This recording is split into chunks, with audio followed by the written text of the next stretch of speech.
गोवा महामार्गादरम्यान कुडाळ नजीक मच्छिंद्रनाथ तपोभूमी देवाच्या डोंगराकडे जाणारा मार्ग म्हणून एक फलक लक्ष वेधतो. हाच मार्ग थेट नागमोडी वळणे घेत देवाच्या डोंगरावर पोहोचतो.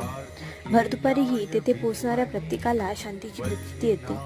थंड वातावरण, साथीला निसर्गरम्य परिसर पाहताना आश्चर्यचकित व्हायला होतं. मच्छिंद्रनाथांनी या भूमीकर कालिका मातेशी युद्ध केले. आजही युद्धाच्या पावलखुणा श्री नवनाथ कथासारामध्ये जपल्या गेल्या. कोण कोण आले होते आणि कोण कोण पोहोचले याचा इतिहास अपूर्व आहे. गौरीशंकराचा पुत्र कार्तिकेयाचे स्थान म्हणून कोकण पुराणात प्रसिद्ध आहे.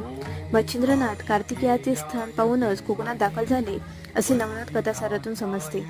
कुडाळजवळील आडूळ म्हणजेच आताचे आंबडपाल या गावाजवळ मच्छिंद्रनाथ पोहोचले.